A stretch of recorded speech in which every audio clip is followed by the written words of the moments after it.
there were 3 red cards in that game. 3 red cards. You could see it on their faces, like they would hit the post again, and they'd be like, what is happening?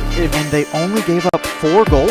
But it wasn't competitive. In 40 minutes? It wasn't competitive. 4 goals! A sign that a fan has made, a fan of Capital Futsal made it. Chicago House is grabbing the sign, holding it up, and they're passing it around. The ball sticks to his feet. Like, I don't think that you should have seen him at practice last night. He was just toying with this. I ain't gonna lie. What level of crazy do you need to be a goalkeeper in futsal? 11. 11. No one woke up one day and said, I want to be a keeper today. I didn't want to be a goalie.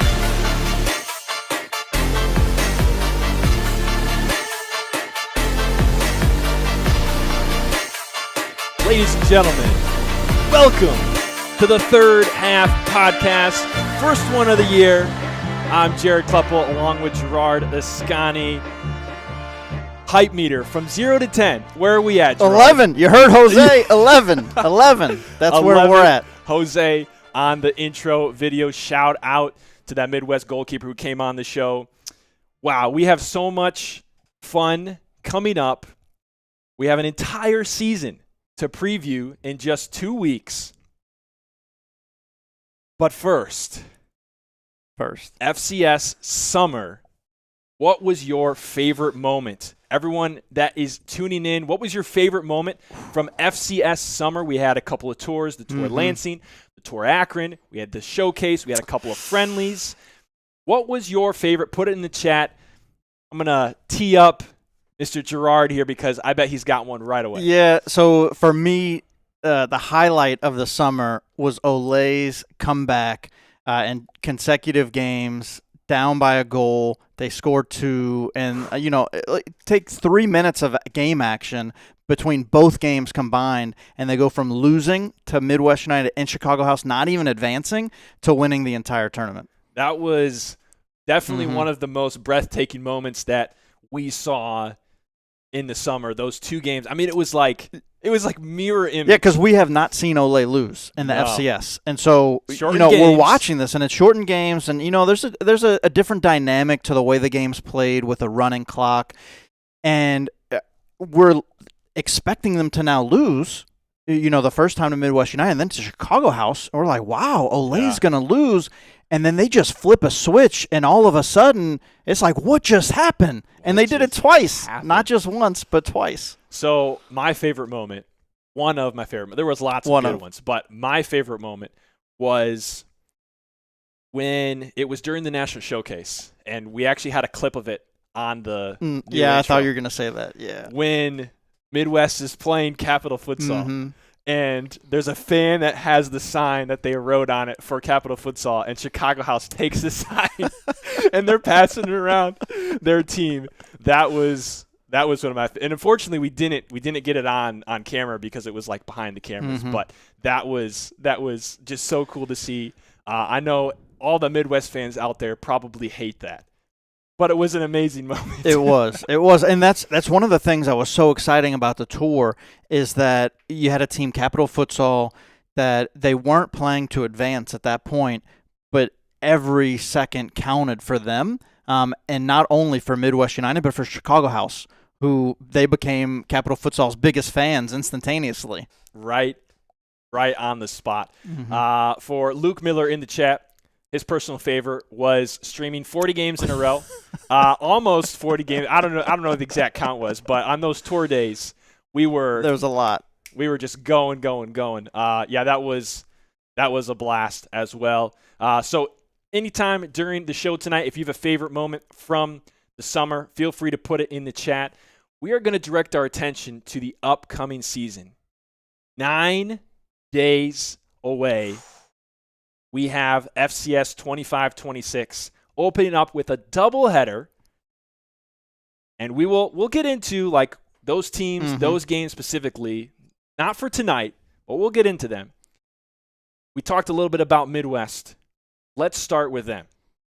They're the returning finalists, back-to-back finalists. But as you see right here on the screen, they have a recent history of pain, right?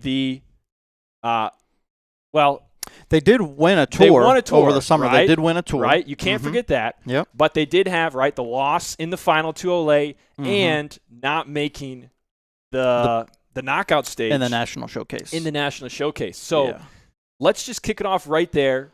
Rip the Band-Aid off. This is what happened in the summer for Midwest. They had one high moment in the tours, in the Lansing tour, but they had, surrounded by that pain. What are you thinking for this team this year? The only goal for them this season is to win the whole thing. I mean, that's what they're setting out to do. And anything less than that is going to be a disappointment. We go into last year, we look at the final, and it was really this redemption arc for Midwest United, and they weren't able to redeem themselves. And so this is the time when they need to do it. They need to step up, and they need to win the whole thing. So those two moments of the recent pain, the losing the final and not making the knockout round in the national showcase, and in the middle there, we mentioned the tour in Lansing that they won. What did you see during that tour that maybe you didn't see on the other two? I mean, the biggest thing was Gio Garcia. Like, he made that transition, and he's going to continue to do it this season, as he made the transition from being a coach to being a player. And it's something he's always been passionate as a player, and he really had an opportunity to be a coach, and he did an excellent job as a coach. But we saw him be a difference maker on the court, and so now it's his time to shine as a player again, because we got Hector Fernandez going to come in and step in and coach again, which he's always coached Migos. And as Migos transitioned to Midwest United, Gio Garcia took the realm. So we're going to see if they can make it 3 years in a row, getting to the final. And, of course, this year, as you mentioned, the goal is to take that final all the way to the end and come out lifting the trophy. We got Shoreline fans in the chat. What's up, Jaden? How you doing? We're going to be talking all about Shoreline next week. We have 4 teams that we're talking about today. Right now, talking about Midwest United. Let's go back to those games in the most recent ones, the National Showcase. So it was still shortened games, right? The group stage was still shortened, 22-minute running clock. They played Olay in that close one you mentioned. We would be having a different conversation right now if they win that game. And it was down to the last It was, seconds. Yeah. I mean, and that is the biggest thing about those tours is the way that literally 90 seconds was the difference between one team making it and advancing and one team not. And that's huge. But for me, one of the biggest things, if we talk about the tours and what was the difference for Midwest United, they have a ton of players, but there was one key player for me that I look at, Daniel De Leon. He was the assist leader last season, and so that first tour they didn't have him, and then in the national showcase they didn't have him, and it's an adjustment period, and they have a ton of fantastic players, but we didn't see all of those players in either the first tour, or in the showcase. And so I think that's really where the difference is going to be coming up in the season. And that's what Hector Fernandez said. He's really confident in the 20-plus players that they have, that they can step up. And they have some incredible talent. Somebody like Isaiah Meyer, he also wasn't there over the summer. Or he was there over the summer, but he wasn't there in the playoffs last season because of the college season. And so when you think about how impactful it will be to get all of those core players in, and you add Gio Garcia to the mix, and now he's going to be a full-time player, that's going to be huge. As mentioned in the chat, losing De Leon, didn't they play against him in the showcase? They did, yeah. And he was playing for? Olay. Which, did he play for them previously? He had prior played, yeah, and that's one of the things about Midwest United and Olay.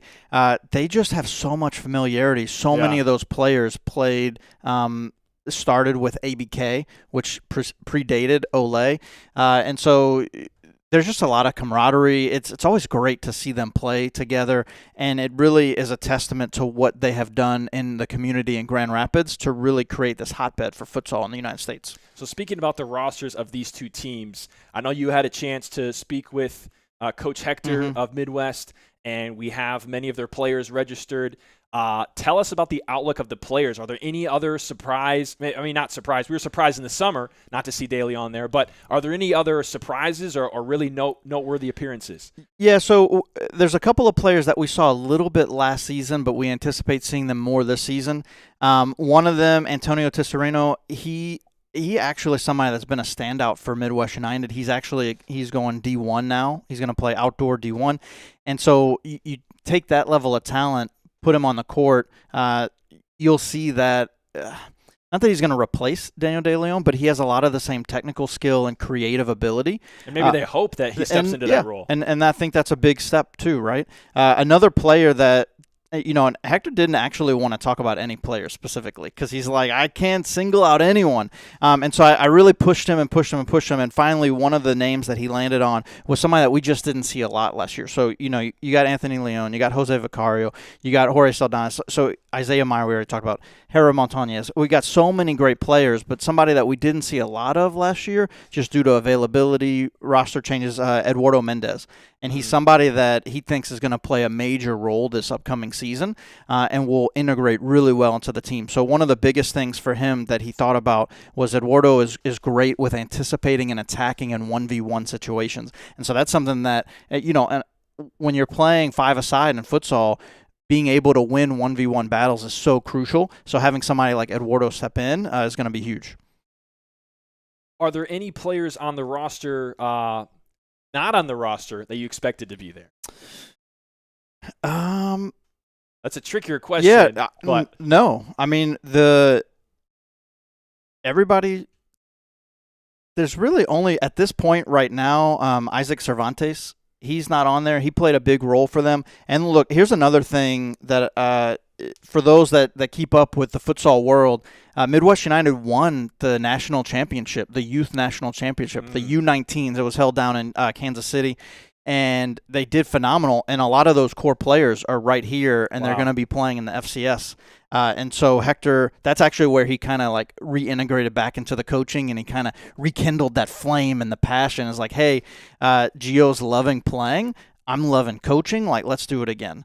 And so a lot of those same players that just won, like Andre Rodriguez in goal, who knows how much we'll see him because Vicario is amazing in goal, but Andre Rodriguez, another young player coming up through Midwest United that is fantastic as well. But Vicario doesn't even want to be a goalkeeper. Yeah, he doesn't even want to. Yeah.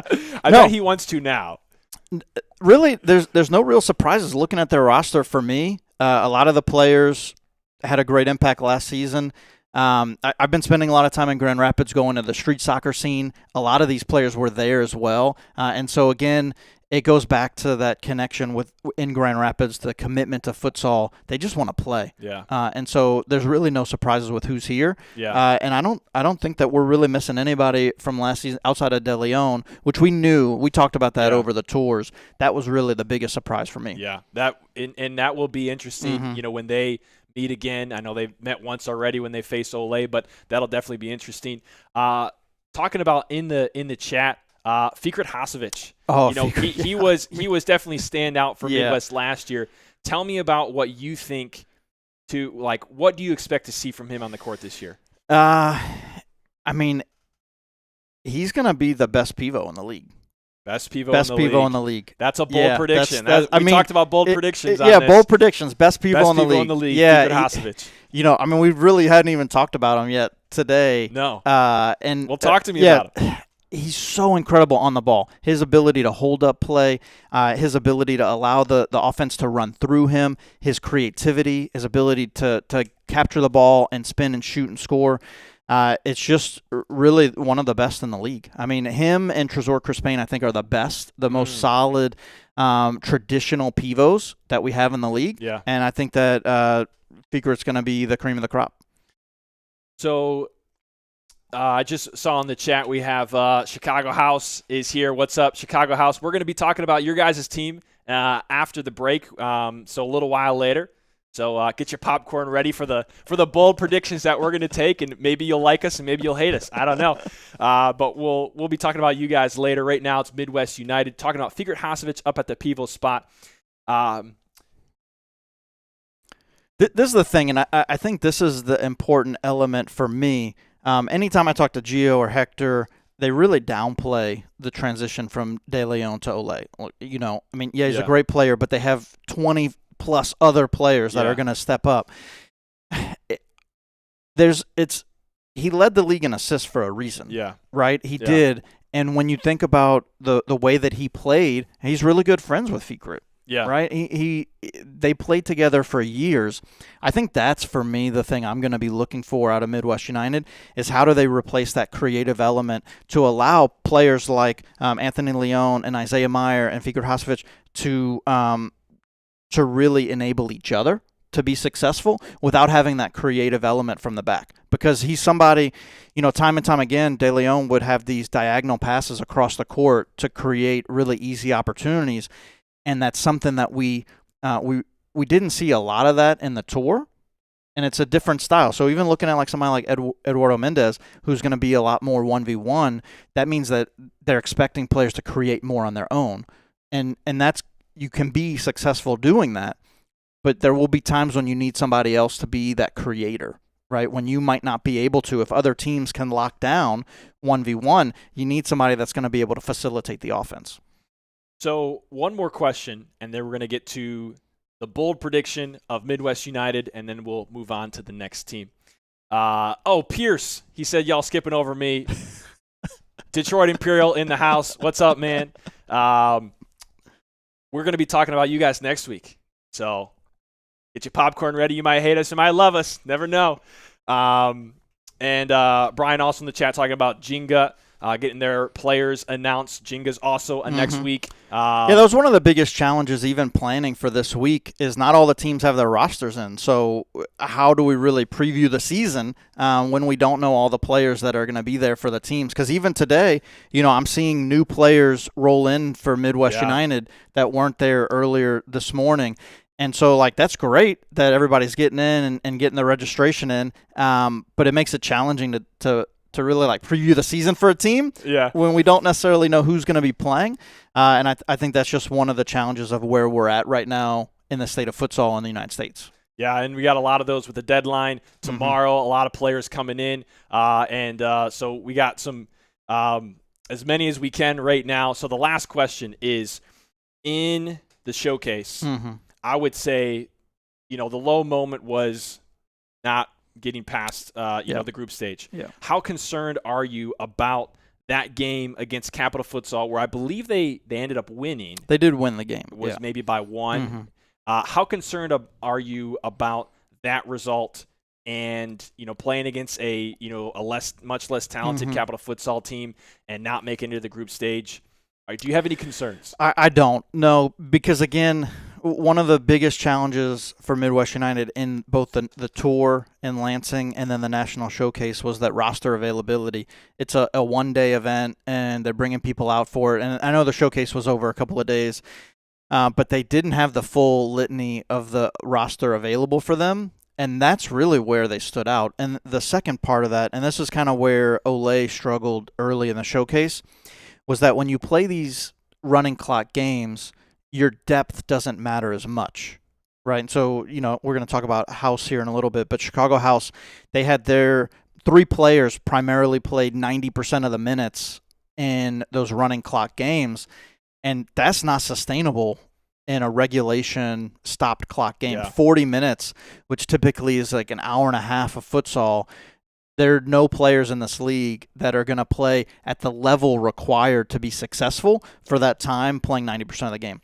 And that's where, Midwest United consistently runs 3 lines, just like Olay, and I think that's really what sets them apart from the other teams in the league. I think I don't think they always get to 3. I think a lot of times they have 2. Yeah. And Olay kind of takes it to another level. So putting a pin in the in the tour, the shortened games, that's the transition. Yep. But before we do that, your bold prediction for Midwest this year. Where do they end up? What's their season going to be like? In a concise statement, your bold prediction. Finals appearance for the 3rd consecutive year. Finals appearance. Finalists. Oh my goodness. Final appearance. They will get into the finals again, but they won't win. We're not talking about LA yet, right? We're not. I mean, here's the thing. At this point, you cannot reasonably predict any other team than Olay to win when they have yet to lose. And so that's the part. Again, we don't know the roster for Olay at this point yet either. So who knows? Maybe they're missing some core components. Midwest United played them really tight. They almost beat them in the first game of last season.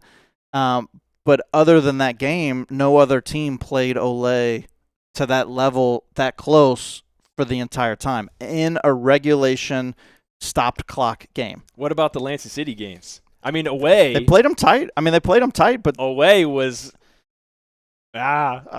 Those are good ones. Okay, so I told you to put a pin in the shortened games, and that's because our next team that we're featuring is a new FCS team. They're from Akron, Ohio. They hosted an FCS tour. It's Innovation City, and here's what here's why I said put a pin in that is because the only action we have seen them in is these shortened games. Now they made it surprisingly to the final of that FCS Akron tour, Innovation City, and this is why I put this up here. Was their success a fluke or not? To me, this is the big question, right? Was it a fluke or not? And I think that's what we're going to find out. We will find out during the season. One of the biggest things early in that tour in Akron that we saw was that transition period for a lot of outdoor players that have played futsal in the past but were reacclimating to it because it's a much different game. And you could see over the course of the day, their growth and understanding the game, understanding positioning, and they did get better as the day went on. Arguably had their best game against Columbus in the final. And one of the players that we, Luan Tufan, and we had him on the show, he was amazing. He was amazing. And, having him for the full season, right away, like having that solid – I think the biggest thing, right, we just talked about Midwest United, their success, so much of it relies upon their depth. Yeah. And I feel like that's where Innovation City is going to fall short. But again, we don't know these players. So, you're kind of saying that. There's a lot of unknowns. There's a lot of unknowns. We're saying that, but we just don't know. And I think that is the point going into what we saw in the tour. They were able to be successful that day. Yeah. But will they be able to sustain it? Because one of the biggest problems we saw with a team like Jenga last year was particularly on the road games when they traveled, they didn't have their full roster available. And so will we see that same challenge out of these new teams coming in, specifically the ones that are on the peripheral of the league, like Chicago House and Innovation City? How are they going to travel? Yeah, and Jenga and Innovation, that's going to be one of the first matchups on November 1st. Opening day. Yeah, opening day. It's the very first game or second game? It is. Very first game at 2 p.m. on opening day. So they're going to get to have a rematch in a full-length game. And the reason why, I put this headline up here, I don't mean it to sound like super harsh, but there is a harshness to it because it's like there was 2 games that they won on that day that they would not have won if it wasn't for goalkeeper mistakes that led to easy goals, multiple in both games. And it's like, man, if I'm them, I don't feel like I proved anything. We were able to make it to the final, and I guess we proved that we're able to capitalize on those mistakes. But it's like those are pretty costly mistakes. So it's like, and here's how I'd say it is like it's not a bad thing. It's just that the story is very wide open, right? And it's waiting to be written. It's waiting to be, hey, what's it going to be? And they have a chance, opening weekend on the road at Jenga, and they make some noise in that one. They take 3 points in that. I mean, on the road, that would be a huge statement win because Jenga at home last season lost once. Yeah, they played excellent at home. And so we would anticipate more of the same from Jenga this season. So Innovation City, if they can take any points away from Jenga at home, that'll really put their mark to what to expect from them for the season.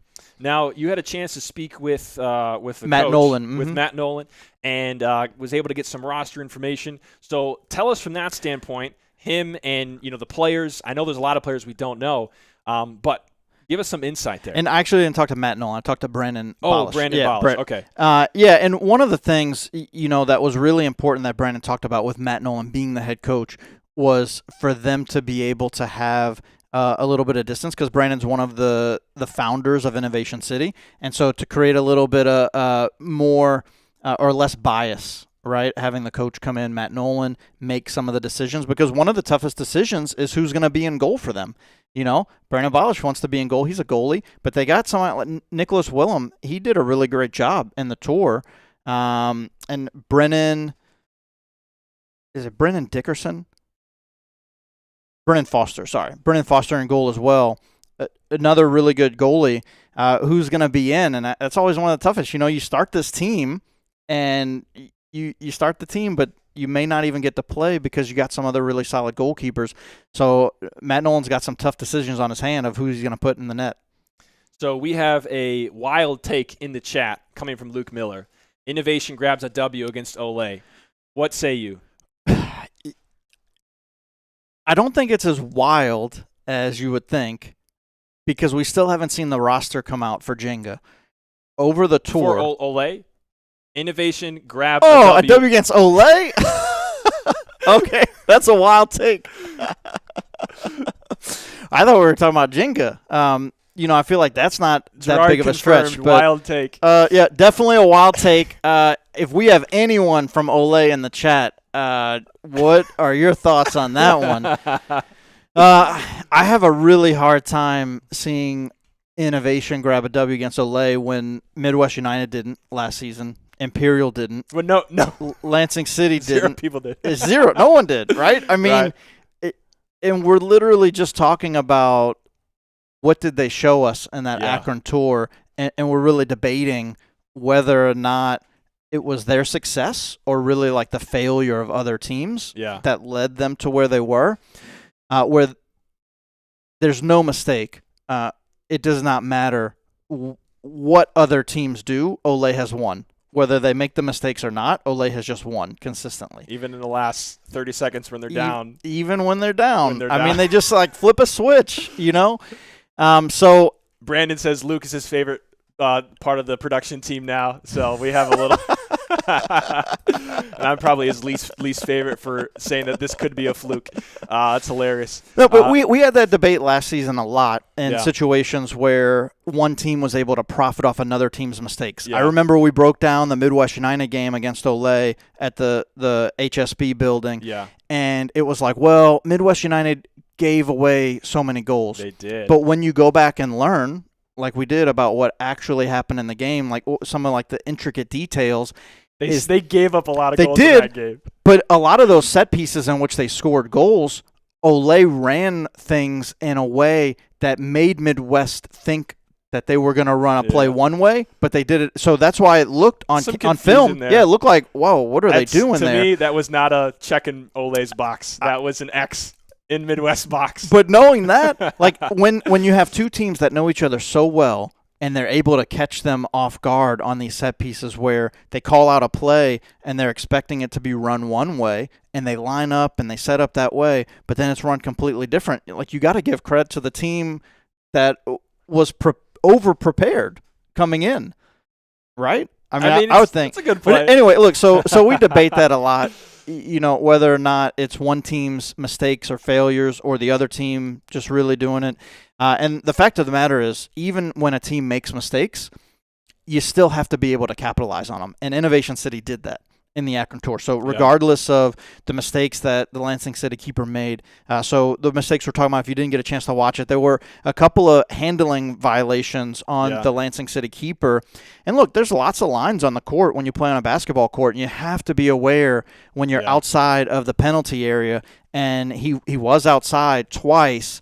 And both of those situations led to goals. And the Jenga game, too. And in the Jenga game. Yeah. It was not the and again, in the Jenga game, they were playing with someone in goal that is not a goalkeeper. And so, like, that'll be interesting to talk about for Jenga is what does our goalkeeper situation look like, this year. That'll be next week. So we got a bold prediction coming up for Innovation. But first I just have to mention about the FCS tours. We're talking a lot of these summer reflections, a lot of mixed in these shortened games. I was watching some of them back, and it's like sometimes they're so funky just to watch, because it's just like the play, everyone's trying to get the ball back into play because the time is running out, and and there's just not much game time. And so it's like you almost have to just take them with a grain of salt anyways, because of how funky they run, because I mean, getting a little bit into Ole next week, but I mean, both those games they almost lost were in these shortened games, and then they played Chicago House again later, and Lansing City in full-length games, and it was a thumping both times, Worth mentioning. So, bold prediction for Innovation City this year. Bold prediction. they will be fighting for a playoff spot. Fighting for a playoff spot. But I guess that's not really that bold. I mean, I don't know. Is it bold? Is it bold? Do you want to be bolder? Be bolder. Be bolder. Be bolder.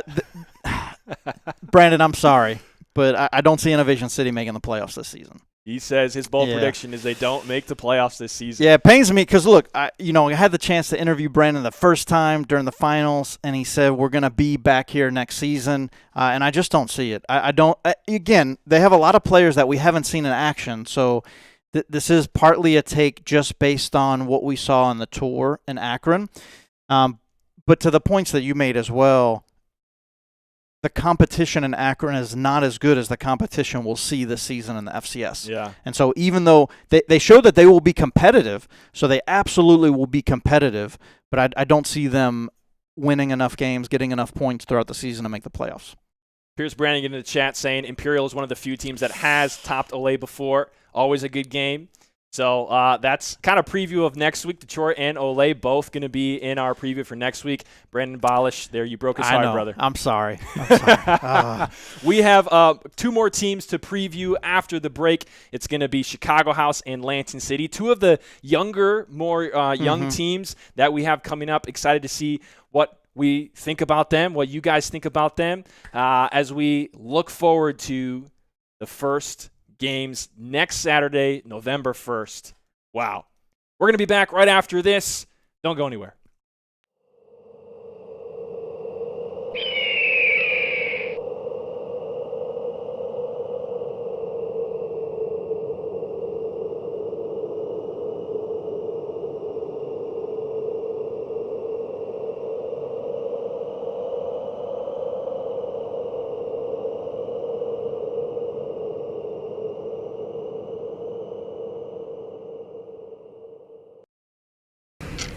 Committing a crime so you can try to escape from prison.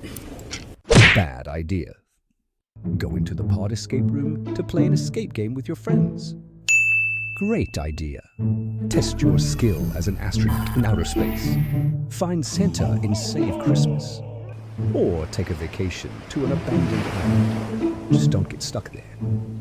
The Pod Escape Room. Learn more at thepodlansing.com.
Ladies and gentlemen, welcome back to the Third Half podcast by the FCS Live team, presented by Ally Marketing. If you're interested in marketing partner, all the graphics that you see on our live streams made by Ally, feel free to connect with them, allymarketing.us. And that is the end of the sponsor. Time to get into, before, I just jumped the gun there for a second, before we get into the next 2 teams, another favorite moment from the summer. Do you have a favorite moment from the summer? Put it in the chat. We had 2 tours, National Showcase, some friendlies. Give us another one, Gerard. Another moment. Yeah. So, Lansing City, Chicago House. That was such an intense game. It was really. Oh, yeah, that's right. Yeah. back and forth, really excellent. It was really the statement game for Chicago House that made us really aware of who they were as a team. And they had this moment. They're down by a goal, and clock's winding down, and Rafael Hernandez just wings it from mid-court. And it's just like, what just happened? How did that go in? And that was really like the taste of what was to come from him the entire summer. Yeah, so that one was a very fun moment. I actually had two that I thought of. I had one in case you stole mine. One of my favorite moments, also Chicago House, scissor kick on the back post. That was an awesome one. Frankie Mendoza header and goal. I'm just going through the top 5 the last time. Look, those were good. Highlighting Frankie Mendoza, he had that double save where he was like diving one way and then jumping the other way. But I have to say, one of my favorite moments of the summer was the Lansing City Olay friendly in Grand Rapids with a packed house. That was one of the best games that we've seen in. Yeah, I don't know if FCS like regular season era, broadcast era, whatever it is from last year till now. That was one of the best games like I think that we've seen, and it was super entertaining, super fun, and it came down to the wire. It did. Yeah, I would say that's the best game that we've produced as a production team, as the FCS season. We were there. The environment was electric. It was just an incredible experience. And so you haven't had a chance to watch that game, go back and watch it. It was really special. That was a fun one. So 2 more teams tonight, and then we'll get to the rest next week. Just a few days before the first game. Next week is going to be Shoreline, Olay, Detroit Imperial, and Jinga. Tonight, we go to Chicago House next. Probably, on average, the youngest team.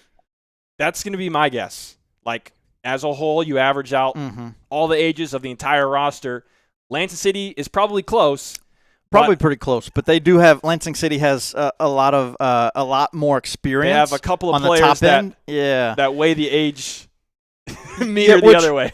Some of the players from Chicago House that we haven't seen, they do have a couple of older players that we haven't seen yet. But as far as like the bulk of their talent and the bulk of minutes that we will see on the court, absolutely, they're going to have they'll have the youngest team this season. Yeah.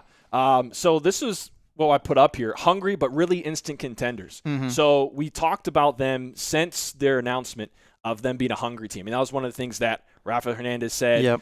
Coach Gill and Ramon said that they're a hungry team. And we saw that. They're coming out. They're they see Olay as the top dog, and they say we're not backing down. We're going for it. And we saw that in the tour, in the national showcase, and they should have won that game. Really, I mean that was one of 2 goals. Yeah, they should have in won about 30 seconds, real time. But this is, we talk about them as challenging Olay, but do you think they are at that level where when it comes down to it, they're going to be contending for the title? So we talked about this during the tour. We talked about the games, and that was the team that we talked about. So Vinny Da Silva, Ishmael Gomez, and Rafael Hernandez really played 90% of the minutes in the first tour. And one of the biggest things that I saw during that was when you transition to these full season regulation games, that depth is going to be an issue. Yeah. And so they have the top end talent, yes, but who else is going to fill the second and third line? And it's one of the things that I talked to Coach Ramon Hernandez about. It is they're looking to really spread that talent out between a second and a third line so that they don't have to rely on 1 or 2 players so much. Because that was one of the things that ended up happening in the first tour. They made it to they were in the final? They made it to the semifinal. They ended up losing to Jinga in the semifinal. And one of the reasons that they lost was Rafael Hernandez ended up getting hurt. He started to cramp up. Yeah. And so they depended on him so much the first 3 games of the tour. And then after that, it was like there's such a huge drop-off in talent. And I think that's one of the biggest challenges for them is how are they going to be able to be consistent when each line comes on and not have that drop-off of talent. I think that's going to be a real key for them that we'll see in their first couple of matches is how are they able to do that in a full-length game. Yep. Granted that moment with Rafael Hernandez, that was after, a day. Yeah, they had of already shortened played 3 games. So, and as we mentioned, this is, probably on average going to be one of the youngest teams, if not the youngest. So that youthfulness will probably help them in that regard if you're playing 80 or 90% of the minutes.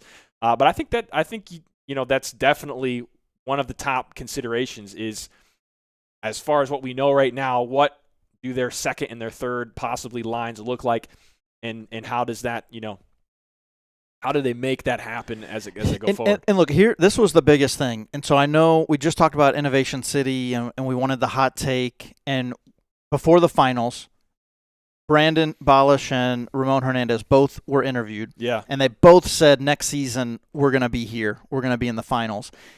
And when I saw Innovation City play, I didn't see it.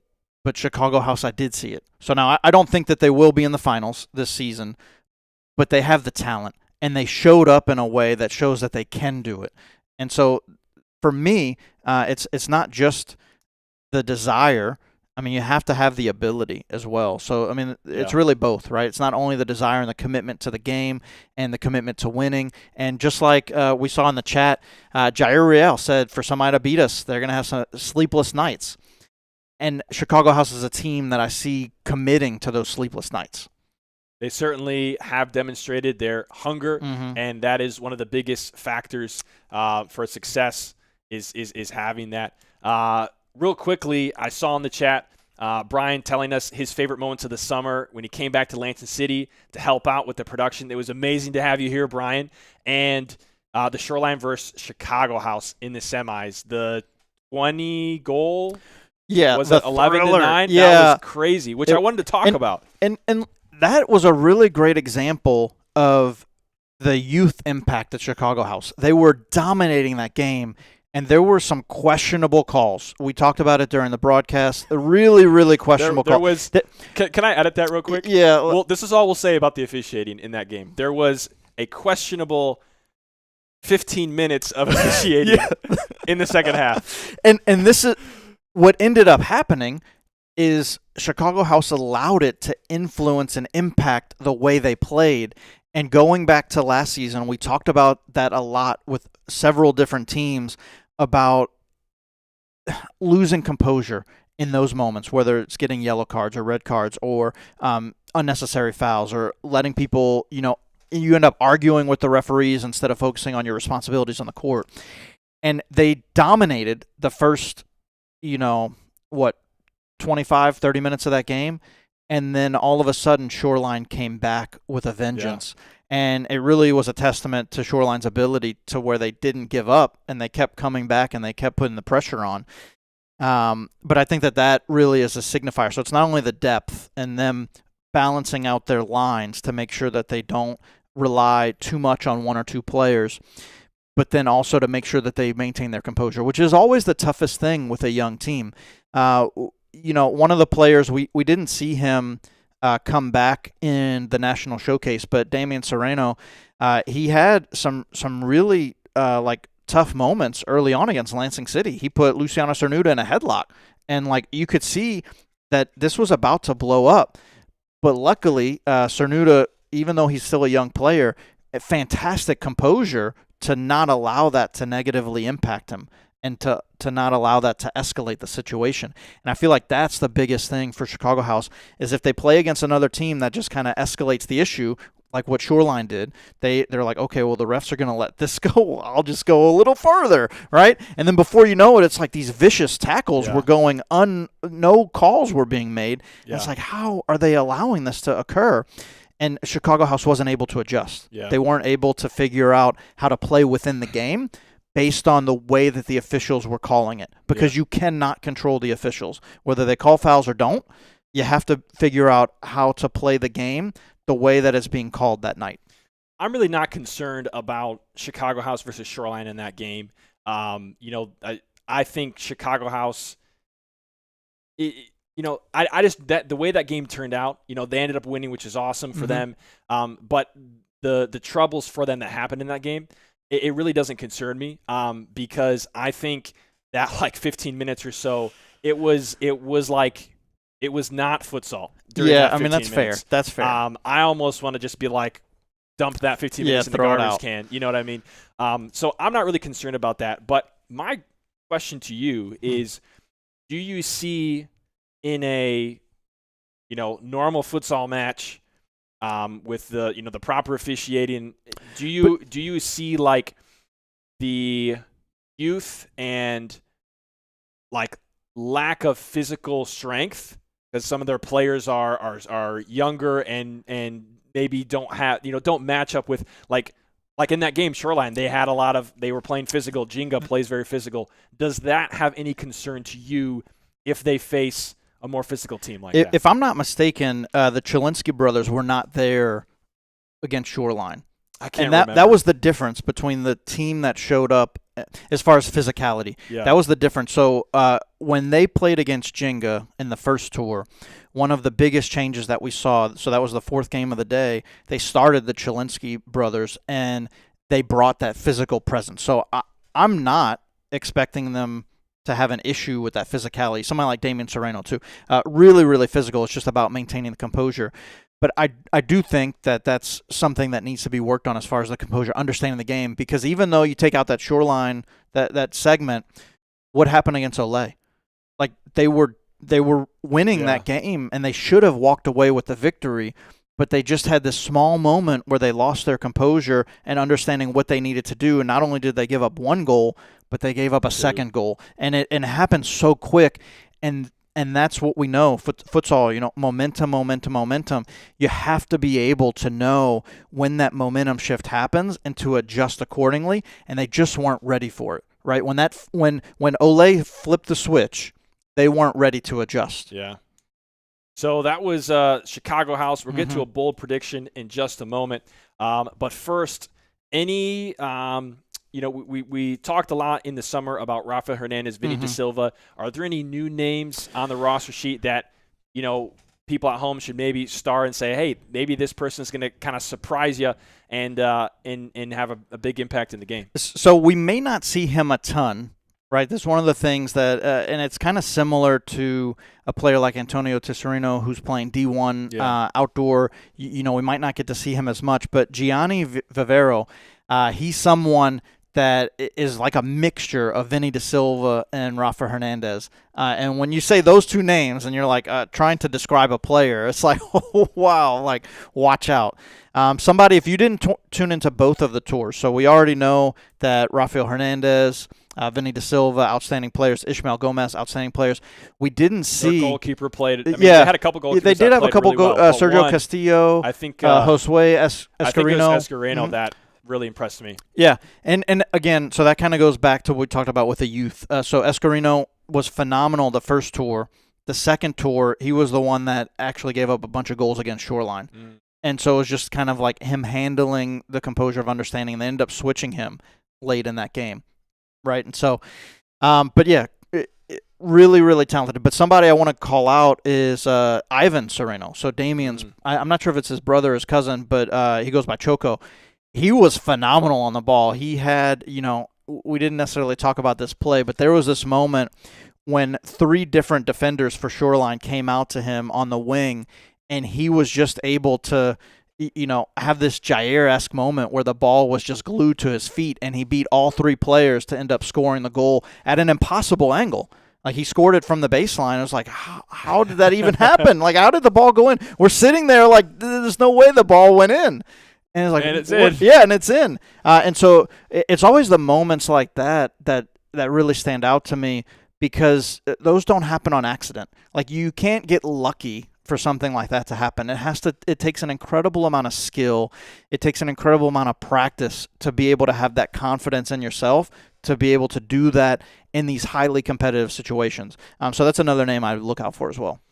So that brings us to bold prediction for Chicago House. What do you think? Where are they ending up? What happens for them this year? Well, so the first bold prediction I'll make is a singular one for a player. Rafael Hernandez, he's going to lead the league in assists. Okay. So he's gonna he's gonna unseat Daniel De Leon. He's gonna lead the league. His creative ability. Immediately we saw them play in the first tour. It immediately reminded me of Daniel De Leon. That ability to see the cross court passes and just to understand when to make those passes to set your team up for success. Really excellent ability there. Chicago House, I think they make it to the Final Four. I already said Midwest is going to be in the final, so how do these predictions go? I can't say everybody's going to be in the final, and Olay would be the other team. So House, I see in the Final Four. Depending on how it shakes out, I would see Olay against House in the semifinal matchup, wow. And it's gonna be an electric environment. Do you think your prediction changes if it's if it's Chicago House meeting Midwest in the semifinals? I mean, again, there's so many players that we haven't really seen, and there's a lot of things that Chicago House needs to be able to do to overcome.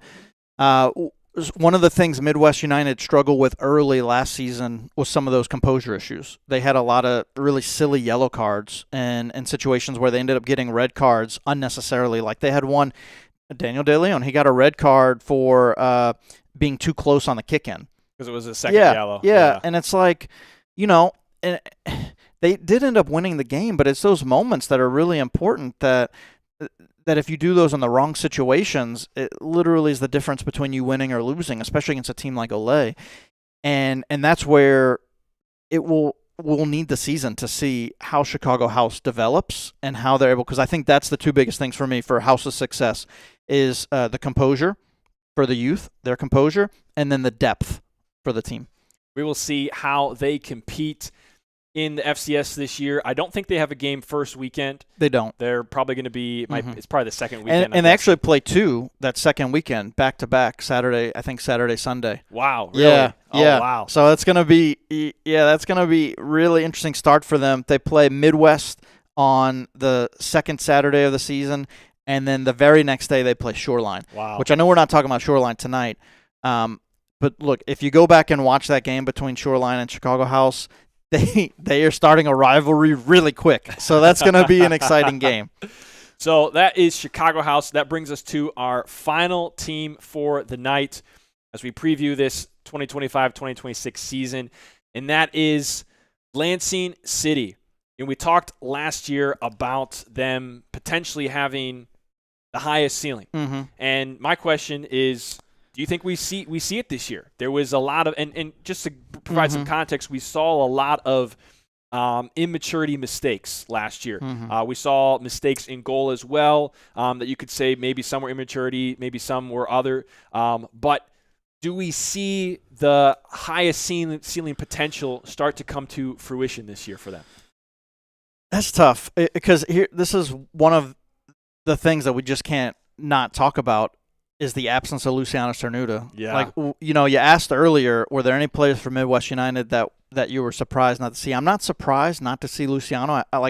He got the opportunity to go play at Juventus at the youth academy. So to get this international opportunity is incredible, and it really speaks volumes to his talent level and the development that's happened not only with Lansing City, but he played with Midwest United for the outdoor team. And so, to see his development over time and to get this opportunity, wow. To miss him, I thought through the tours he was the best player. He certainly I thought had he was, a lot. and not just for Lansing City. Yeah. I thought he was the best player in the tour. Wow. And so to miss out on that talent, and then I know they have German Kleppel and Diego Bobadilla, national team players, which amazing, right? And they have some really great youth, and Jack Fisher and Drew Barney, incredible talent. But again, I think it kind of goes back to something we talked about last year with that depth, is we didn't always see the depth from them. Yeah. And who's going to step up. They do have some young players. So somebody that we saw on the tour that actually had a pretty big impact was Charlie Nunez. We didn't see him a lot last season, but he's another young player like Coulter Reese that really had an impact and stood out in a meaningful way.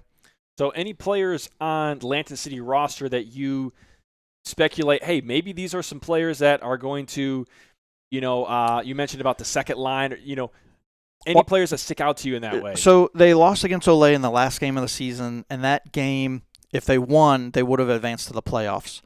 they were missing Trezor Crispane. Yeah. And so I think he's a name that that when he's here, we talk about a lot. So when you asked me during the season last year what my kind of like favorite memory was of the season, it was when they were down 6 goals to Midwest United, and it was Trezor who really like initiated that comeback. And again, in that same vein, we talked earlier about Fikret Hasovic, of that kind of traditional pivot of holding up play. He's very much in that same vein. He can control the play. He can facilitate the offense. He can spin, shoot, score on a dime. Like, just incredible ability. And so for him to be healthy again this season, I think he's going to be a big testament for their success. Going back to the FCS Tour Akron, actually, I think FCS Tour Lansing, Lansing City didn't make it to the knockout stage in that one. Nope. And then, or no, they did. Did they in the Lansing one? They didn't in the Akron one, and that's the one that I wanted to talk about. Was that their performance in that tour? There was really high expectations with Rafael Hernandez coming in on loan for the summer. That was Bobadilla's first action, and Bobadilla's first action, and then they don't make it out of the group stage. What are your thoughts on that? Do you see anything from that carrying over to the season? Are you concerned at all? What do you think? That was the first time we saw Rafael Hernandez and Bobadilla play together with Lansing City. And we talked about this during the tour for those that didn't watch. One of the biggest things I saw was they were just a step off on passes. So they just weren't understanding where people were going to be. And that's what you would expect from integrating some new talent into the team, especially some really high-level players. And so they do run a pretty complicated offense. And so to integrate people, it's not just like an outdoor game where you're just throwing people together and just like, all right, just go do it. Like they actually have intricate style of play, and so putting new people in, like it takes time in a shortened tour game. 2 20-minute running clock halves. And like we talked about, it, not taking credit away from Innovation City's win, but the game against Innovation City, they gave away basically 2 goals. So you start down 2-0. Yeah. And it's like, well, okay, like what now? We saw, to go back, we already talked about Olay as being really like the benchmark for the talent. Go back to that game where we were in Grand Rapids it was a friendly, but that was one of, if not the best contested games that Olay's had in the FCS tenure, and Lansing City played outstanding in that match. They lost, but it was a really tight match, came down to the wire. I think it was tied up until the last 30 seconds of that match. Yeah, I don't remember the details of that, but I do remember Olay kind of had the advantage and Lansing City came back. But they did have Rafael Hernandez in that game. And they did, and I think that makes a big difference. And for me, that it actually lends me more confidence in Chicago House, seeing Rafael Hernandez being able to integrate into Lansing City. And again, seeing his development over time. So he initially, because again, I saw him more as a creator initially. And so when you put him on the team, he ended up being their leading goal scorer in Akron. Wow. Right? He ended up being over the next tour, and then in that game, he had just a banger against Olay. Top shelf, just outstanding shot. And to see his really dominance on the ball was kind of shocking. But what it did, I think, for Lansing City's continued growth and development, because last season we saw a lot of Jeremy Kleppel dominating the ball, right? But having somebody like Rafael Hernandez come in, having somebody like Diego Bobadilla come in, it really allowed Jeremy to work more off the ball and to allow other players to have more time on the ball. And what I think it did is it helped Lansing City to develop more overall. What do you think a player like Diego Bobadilla is going to do for Lansing City? No Rafa Hernandez, obviously, in the season, to maybe take some of the, as you mentioned, Jeremy has the ball a lot and carries a lot of the responsibility of keeping the ball and do you feel like Diego Bobadilla really helps relieve that and is going to be like a key component? I do. Yeah, absolutely. So one of the biggest things, we talked about this earlier with the idea of depth and how important that is for a team like Chicago House. Lansing City really struggled with that last season too. So they did have a lot of players, but somebody like Jeremy Kleppel played 90% of the time, right? So even when he was coming out, he went right back in, and they didn't really have the depth of talent to allow him to rest the way that other teams like Olay do, right? Where they're 2 minutes on, 2 minutes off, right? 3 minutes on, Right. 4 minutes off. Yeah. And I expect us to see that out of Lansing City this season. I expect us to see more squad rotation, especially when you got someone like Trezor Crispane coming back healthy. That's going to help. It is going to hurt them losing Luciano.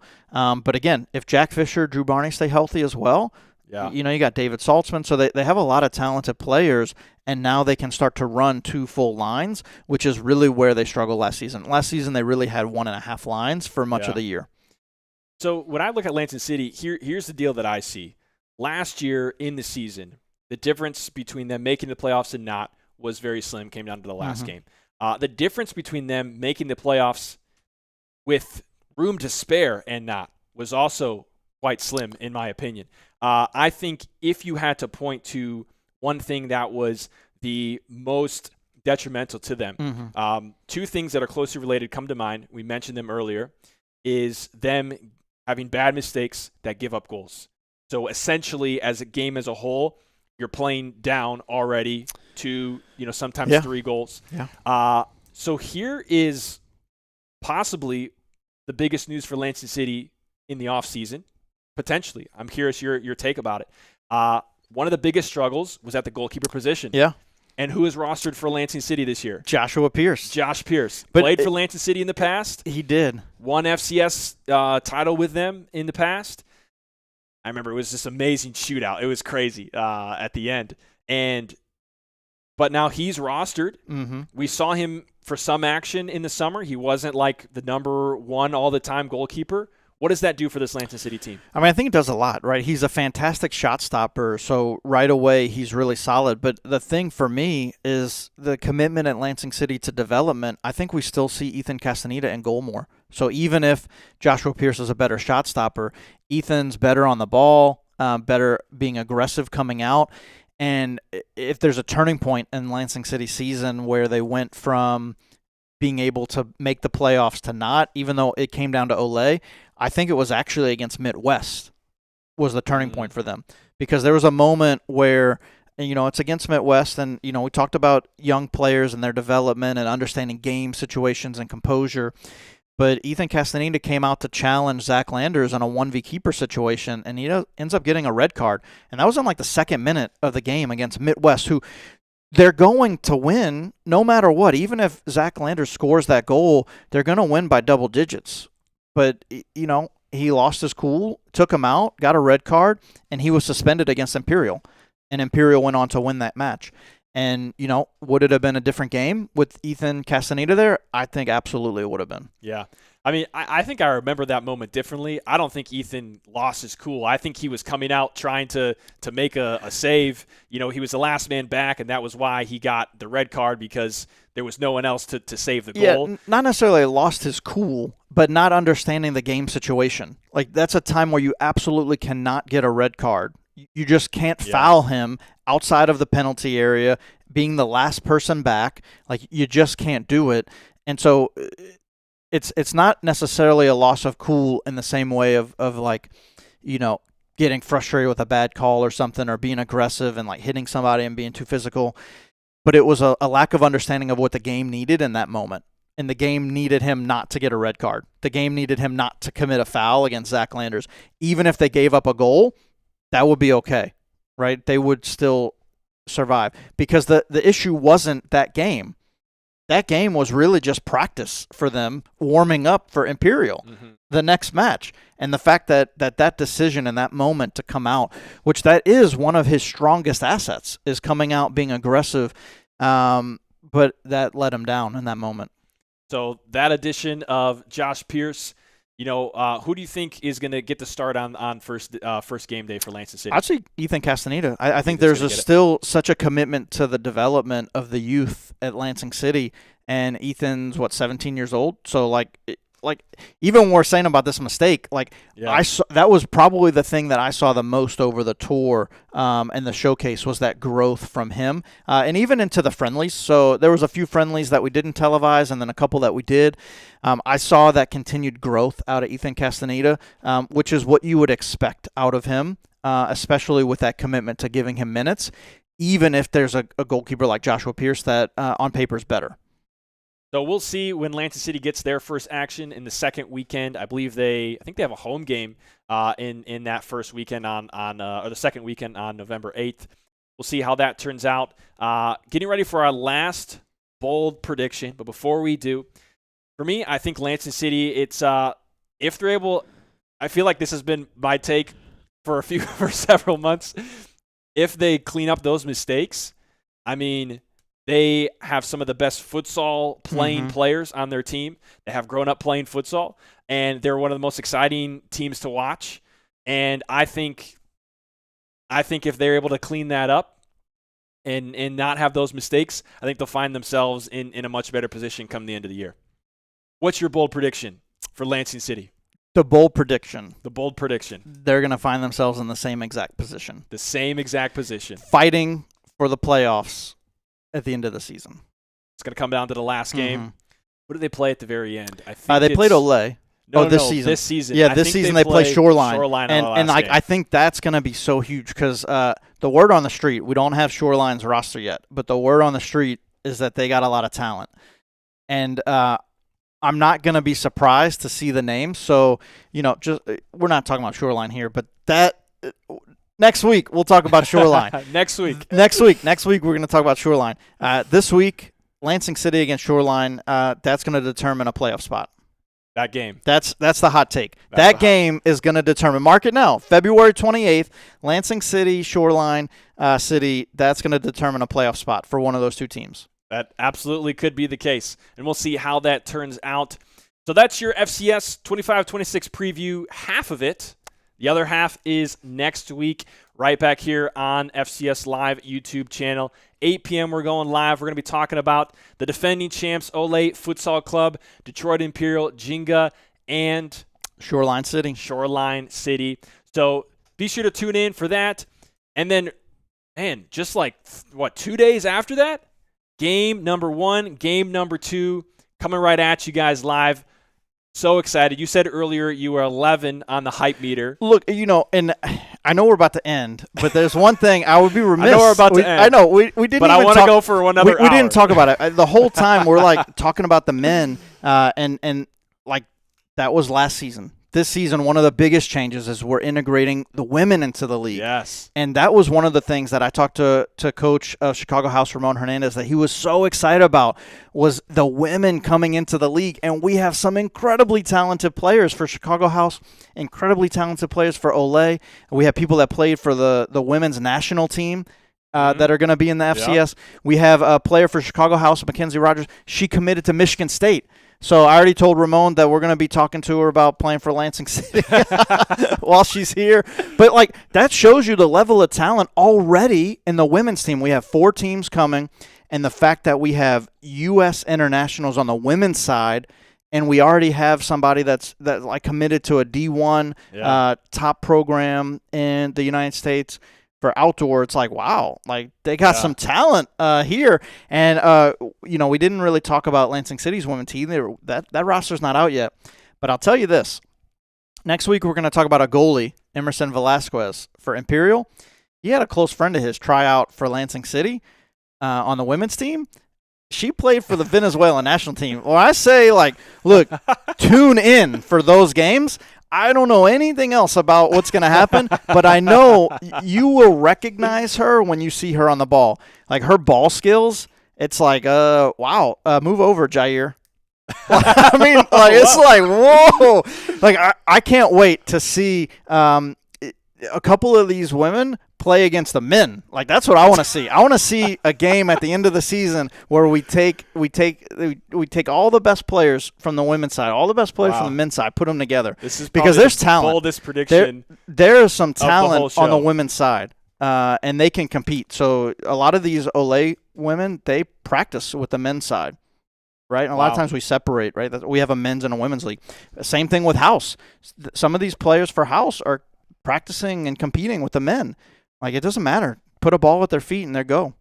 So lots of excitement coming up for FCS women's first year. And I saw in the chat, Juan Ole's women's lineup is scary. That's what I'm being told. Yeah, I haven't seen it yet, but that's what I'm being told. Also, Luke Miller with a question. Will FCS be streaming any women's games? Here's the deal. We are working on expanding our production team so that we can stream every single FCS men's and women's game this year. That is our goal, and I'm not going to promise it, but that is what we are trying to do.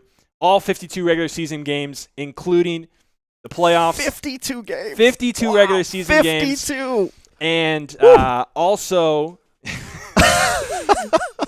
on-site producer Jacob shaking his head. What's going on? So basically we're taking one tour day and we're expanding it to a whole season. That's what we're doing. Yeah, taking one tour one day of the One tour. day. No, I'm just teasing. So that is the goal, to stream all 52 regular season games. We'll see if we're able to do it. I think we will be able to, but we still have some stuff to work on.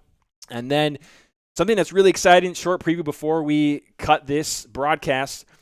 We are planning as well to stream the FCS Futures finals games for every division for boys and girls. And so that's going to be pretty hype, I think. All right, so look, we got Juan in the chat. He's already predicting that the men's side for Olay is not going to lose a match. The women's side for Olay is not going to lose a match. So will the Futures sides for Olay, will we just see total dominance out of them and they're not going to lose at all? Another bold prediction. We'll talk all about Olay and the other three teams next week. So for now, I'm Jared Klepp along with Gerard Ascani. Thank you so much for tuning in. And one more thing. Last word. I know you're about ready to. He's about ready to push the button, the big red button that said end. Last word. Just one word. One word, one sentence.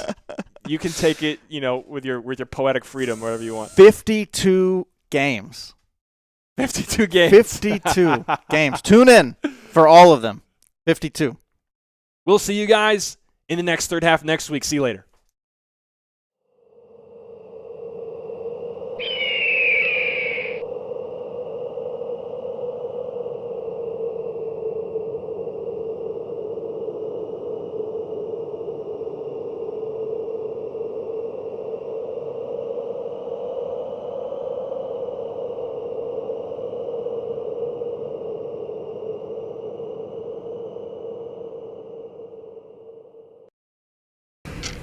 Committing a crime so you can try to escape from prison.